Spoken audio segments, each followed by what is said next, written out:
চান্দেদা অনুশীলন পাঠশালা তাৰ মূল উদ্দেশ্যটো কি আমি কৈ দিছোঁ। বহু সময়ত তোমালোকে শুনিছা, মই ছাত্ৰ ছাত্ৰীসকলক কৈছোঁ কাৰণে তোমালোক বুলি কৈছোঁ, যে বহু সময়ত তোমালোকক কয় যে আজিকালি উঠি অহা ল'ৰা ছোৱালীবোৰ বেয়া, মানুহক মা দেখাৰ ভালকৈ মাতিব নাজানে, বেগাই বাইক চলায়, কয় নে নকয়? কিন্তু আমি তোমালোকৰ কাৰণে আন একো পদক্ষেপ গ্ৰহণ কৰা নাই, মাত্ৰ এটাই কাম কৰি থাকোঁ, আমি তোমালোকক সদায় সমালোচনা কৰি থাকোঁ। গতিকে তোমালোকক আন্ধাৰৰ পৰা পোহৰলৈ বাট দেখুৱাই নিবৰ কাৰণে আমাৰ দায়িত্ব আছে বুলি আমি ভাবোঁ। আৰু সেইকাৰণে আমি ভাবিলোঁ যে তোমালোকৰ গ্ৰুপটোৰ নাম আমি দিছোঁ, মানে 20ৰ পৰা 25জন ছাত্ৰ ছাত্ৰী আমাৰ হ'ব। মানে আমাৰ বেছিকেলি আমি 20 বুলিয়ে ভাবি থৈছোঁ, কিন্তু আমাৰ 20ৰ পৰা 25জন ছাত্ৰ ছাত্ৰী হ'ব। আৰু তোমালোকৰ গ্ৰুপটোৰ নাম হ'ব পোহৰ 20। আমি ধৰা ছুপাৰ 20, ছুপাৰ 30 তেনেকুৱা শব্দ প্ৰয়োগ কৰা নাই, আমি প্ৰয়োগ কৰিছোঁ পোহৰ 20। এই যে 20জন ছাত্ৰ ছাত্ৰী, মানে 25জনো হ'ব পাৰে, 26জনো হ'ব পাৰে, কিন্তু আমি 20 বুলিয়ে কৈছোঁ। এই যে 20জন ছাত্ৰ ছাত্ৰী তোমালোক আমাৰ মাজলৈ আহিবা, আমাৰ মাজত তোমালোকে পোহৰ বিলাবা, ঘৰলৈ তোমালোকে ইয়াৰ পৰা পোহৰ লৈ যাবা, আৰু নি তোমালোকে তোমালোকৰ পৰিয়ালটোত পোহৰ বিলাবা, চুবুৰীটোত পোহৰ বিলাবা, আৰু 20খন ঘৰত পোহৰ বিলোৱাৰ লগে লগে 20খন সমাজলৈ পোহৰ বিয়পি পৰিব। তাৰ কাৰণে আমি তোমালোকক পঢ়াৰ বস্তুবিলাকৰ পৰা কিছু বাহিৰত, যিবিলাক কথা কিতাপত নাথাকে বা পাঠ্যপুথিত নাথাকে, তেনেকুৱা কিছুমান বিষয় আমি ইয়াত সন্নিৱিষ্ট কৰিছোঁ। তাৰে প্ৰথমটো হৈছে আধ্যাত্মিক, নৈতিক, মিতব্যয়িতা, চাইবাৰ ক্ৰাইম, স্বাস্থ্য আৰু মানসিক স্বাস্থ্য আৰু শাৰীৰিক স্বাস্থ্য, তাৰপিছতে বিজ্ঞান আৰু অন্ধবিশ্বাস, হয়নে? এই সকলোবিলাক আমি ইয়াতে সন্নিৱিষ্ট কৰি তোমালোকক মুঠ 6টা দেওবাৰ, 6টাতকৈ বেছিও হ'ব পাৰে, আমি মুঠ 6টা দেওবাৰ তোমালোকক এই শিক্ষা প্ৰদান কৰিম।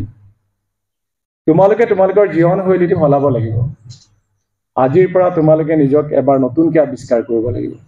ৰাতি যেতিয়া শুবলৈ যাবা, মই ৰাতি শুবলৈ যাওঁতে এটা কথা সদায় ভাবোঁ যে আজিৰ দিনটোত মই নকৰিবলগীয়া কি কাম কৰিলোঁ, যে আজি যদি মই কিবা নকৰিবলগীয়া কাম আছে, কালিলৈ মই সেই কামটো ভালকৈ কৰিম।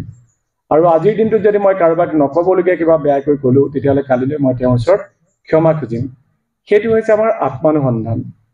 গতিকে আমি সদায় নিজৰ লগত আমি কথা পাতিম যে আমি কি নকৰিবলগীয়া কৰি আছোঁ, আৰু সেইখিনি আমি শুধৰাম। আৰু প্ৰতিটো ক্লাছতে তোমালোকক শেষৰ ফাললৈ কেইটামান কাম দি পঠিওৱা হ'ব, আৰু সেই কামকেইটা তোমালোকে ঘৰত গৈ নিজক পৰিৱৰ্তন কৰিব লাগিব। এই আটাইকেইটা দেওবাৰতে তোমালোক উপস্থিত থাকিব লাগিব।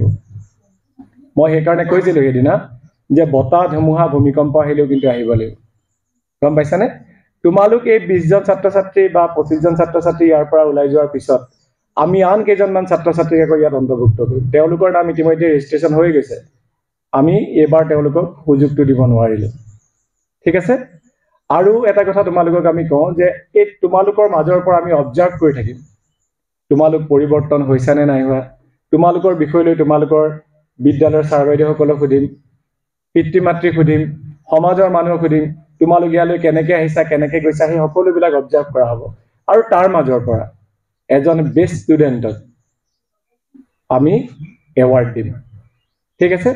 আৰু এটা ভাল খবৰ তোমালোকক আমি জনাইছোঁ, তোমালোকেতো সাধাৰণতে একেটা কথা যদি একঘামি হৈ থাকে বেয়া পোৱা, গতিকে আমি এটা সিদ্ধান্ত লৈছোঁ কালি যে আমি তোমালোকক এটা এক্সপ'জাৰ ভিজিট দিম।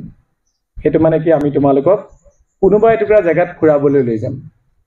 সেয়া ৰুদ্ৰসিংহ পাৰ্কো হ'ব পাৰে, সেয়া হ'ব পাৰে ঢেকীয়াখোৱা নামঘৰো হ'ব পাৰে, শিৱদৌলো হ'ব পাৰে, ৰংঘৰ কাৰেংঘৰো হ'ব পাৰে। আৰু তাতে আমি তোমালোকক কোনো বিশেষ ব্যক্তিৰ লগত পৰিচয় কৰাই সেইদিনাও কথা পতুৱাম। গম পাইছানে? তেনেকুৱা ধৰণে আমি সেই কামটো কৰিম। কিন্তু এই কামখিনি যে আমি কৰিবলৈ বিচাৰিছোঁ, তাৰ কাৰণে তোমালোকে আমাক 100% সহযোগিতা আগবঢ়াব লাগিব। ঠিক আছে? মই চমুকে আমাৰ লক্ষ্য আৰু উদ্দেশ্য সেয়া কৰি দিছোঁ। আমাৰ এটা সংকল্প আছে, সেই সংকল্পটো তোমালোকে কিন্তু আজি ইয়াত মোৰ লগে লগে মানে আওৰাব লাগিব, আৰু সেইটো মনত ৰাখিব লাগিব। মই সংকল্পটো পাঠ কৰি দিছোঁ, আৰু লগালগ তোমালোকেও মোৰ লগে লগে কৈ যাবা। থিয় হৈ ল'ব। মই প্ৰথমতে তোমালোকক এটা কথা কৈছো যে ইয়াত আমি যিমান অকল ব্যক্তি লাগি আছো এতিয়া যে তোমালোকে আটাইকেইজনকে যে দেখিছা ইয়াতে তোমালোকতকে আমি যিসকল জ্যেষ্ঠ আমি কিন্তু নিজতকৈ বেছিকে আনৰ কথা ভাবো গতিকে আমাৰ মূল মন্ত্ৰটোৱে হৈছে অনুশীলনৰ যে নিজৰ বাবেতো সকলো জীয়াই থাকে আনৰ বাবে জীয়াই থাকো আহক নিজৰ বাবেতো সকলো জীয়াই আছে হয় নে নহয় গতিকে সংকল্পটোৰ প্ৰথমৰ দুটা লাইন সেয়া আছে মই কৈ দিছো তোমালোকে ক'ব লাগিব সবে এনেকে বুকুত হাত ধোৱা নিজৰ বাবেতো সকলো জীয়াই থাকে আনৰ বাবে জীয়াই থাকো আহক আমি সামডে দা অনুশীলন পাঠশালাৰ একোজন শিক্ষাৰ্থী হিচাপে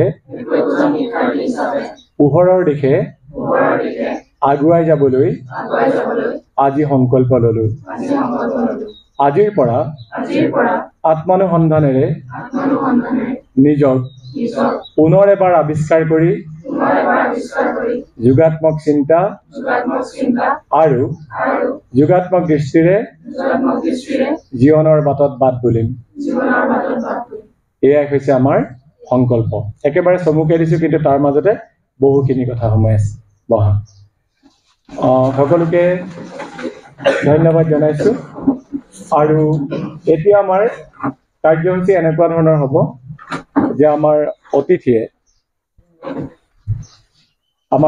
তোমালোকক বক্তব্য আগবঢ়াব তাৰ পাছত আমাৰ 3 বজাৰ পৰা এটা চাহ বিৰতি হ'ব 3:15 বা 20 মিনিটলৈকে তাৰ পিছতে আমি 4 বজালৈকে যিকোন সময় থাকিব সেইখিনি সময় তোমালোকে আমাৰ বিশিষ্ট অতিথি মহোদয়ৰ লগত কথা বতৰা পাতিব পাৰিবা ধৰা প্ৰশ্ন সুধিব পাৰিবা আৰু তোমালোকক উত্তৰ দিব আৰু তোমালোকক এটা কথা কওঁ এখন আমাৰ সভা নহয় যেনেকৈ আমি মিটিং বিলাকত আমুকৰ পিছত আমুকে বক্তব্য আগবঢ়াব তেনেকৈ যে কৈ থাকো নহয় যেনেকৈ আমাৰ ক্লাছৰুমত এটা ক্লাছ হয় ইয়াতো তেনেকৈ এটা ক্লাছ হ'ব আৰু তাৰ আগতে মই এটা কথা ঘোষণা কৰিছো যে অহা দেওবাৰে আজি বিষয়টো জীৱনৰ কাৰণে আটাইতকৈ গুৰুত্বপূৰ্ণ আৰু তেনেকুৱা এটা গুৰুত্বপূৰ্ণ বিষয় লৈ আমি তোমালোকক অহা দেওবাৰে আমন্ত্ৰণ জনাইছো আৰু তোমালোকৰ কাষলৈ আহিব ডক্টৰ ৰমেন কলিতা ছাৰ তেখেতে তোমালোকক বুজাব যে আমাৰ জীৱনৰ বা আচৰণৰ যিটো অৰ্থনীতি এই যে টকা পইচা খৰচ কৰাৰ পৰা